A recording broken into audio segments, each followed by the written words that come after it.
Sabado ng umaga nang kausapin ni Big Brother si Nan para mas lalo maging physically active ang mga housemates. Magkakaroon kayo ng morning exercise. At sa umagang ito ay ikaw, Nan, ang mamumuno sa inyong mga housemates. Okay po. Paglabas ng confession room, nagpatulong pa si Nan kay Jolas. Anong gagawin? Ganoon lang yung 1, 2, 3, yung ganoon lang.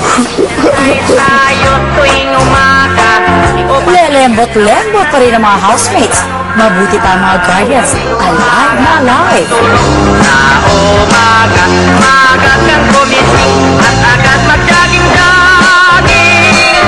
Sa plaza Si Valerie, gising na gising na.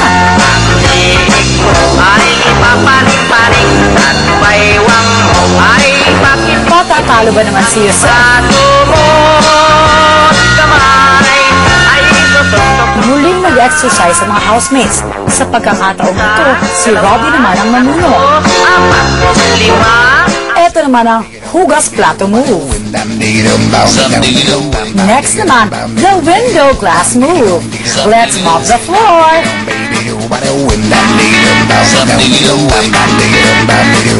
Tanggal alikabok move. And now, the laba move.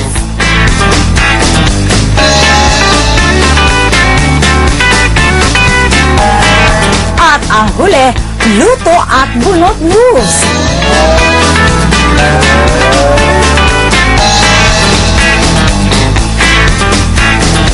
Yan ang tinatawag na house chores exercise.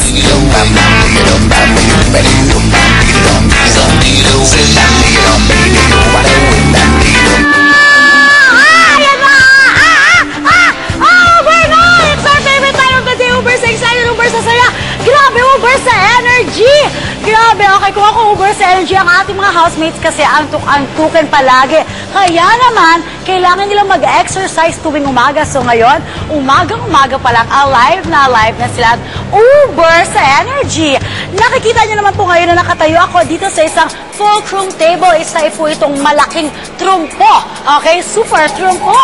At ito ang wikita sa ating mga housemates. Ayan na, naku, mahirap mag-balance. Ayan. Ayan, napakahirap mag-balance at yan ang gagawin ng ating mga housemates. Okay, 4 sa kanila ang kailangan mag-balance dito. Kapag may isa na mahulog, talo na kagad sila sa kanilang wikita. Hindi lang yan. Kailangan din makapag-ikot counterclockwise ang ating mga housemates dito. Plus, ito ang pinakamahirap sa lahat. Kailangan makapagpalit ng 2 housemate sa pwesto ng magkaharap na housemate. Kunwari, may housemate dito, tapos may housemate dito. Kailangan nilang mag-exchange ng pwesto habang nagbabalance. Ako nga na mag-isa dito. Ayan na. Can you just imagine, 4 sila magawa kaya ng ating mga housemates yan? Yan ang isa sa dapat natin abangan this week. Pero ang talaga nga namang inaabangan ng lahat, ano nga ba ang susunod na task na ibibigay natin sa ating house player ng bayan na si Shai. Kagabi nga ay binigyan na natin ang unang task si Shai. Si Shai na kayo mismo ang pumili kung sino ang gusto nyong maging kunwaring crush ni Shai. Remember, di ba, bumoto kayo. Ang gusto ninyo, si Yusef. Diba? Ngayon, malalaman nyo naman ang pinakabagong task na ibibigay natin kay Shai. Siyempre, kayo pa rin ang pipili niya. Okay, tayo siya.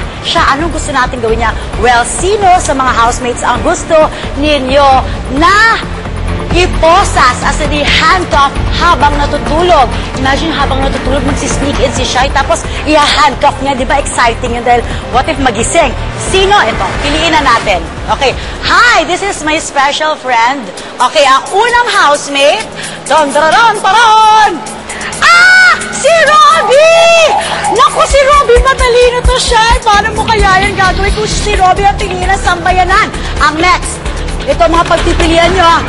Valerie! Naku, mantika ba matulog si Valerie at konting gano'n lang nagigising? Ay, naku. At ang susunod na inyong pagpipilian ay si Alex! Naku, pilyo pa man din si Alex. So yan, bumoto na kayo as in right now ng mga Uber addicts dyan. Bumoto na kayo dahil katulad ng kahapon kayo ang pipili kung sino ang ipoposas ni Shai. Eto na nga, ang gagawin nyo lang ay magte-text kayo ng BB Poll Space A para kay Robbie, BB Poll Space B para kay Valerie at BB Paul C para kay Alex. Ipadala yan sa 2366 sa mga Globe subscribers, Touch Mobile subscribers, and Sun Stereo subscribers. Yung mga smart and talk and text naman sa 231 yan ipadala. Okay? Got it? A is for Robbie, D for Valerie, and C for Alex. Bumoto na kayo because remember, each successful task na magawa ni Chai, meron siyang 10,000 pesos. At kung ikaw ang maswerteng mapiling text home partner,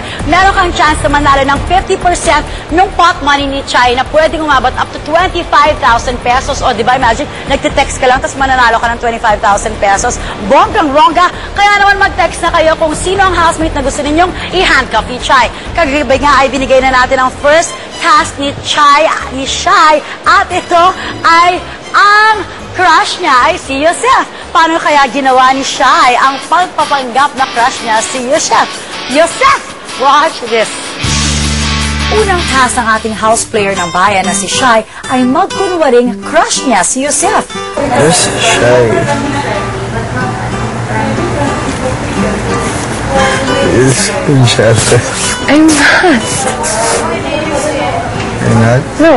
So if I hug her in front Go of hug her. you won't get mad? No. Are you sure? Yeah. Okay. You said it, So I'm going to hug her Okay. when she comes out. Can you call her for me? Then tell her, Shai, Yosef wants a hug from you in front of me. Later, when he comes out. Eto na, Yosef, oh. Hindi mo na kailangan ipatawag si Shai. Hey, Shai. Are you shy?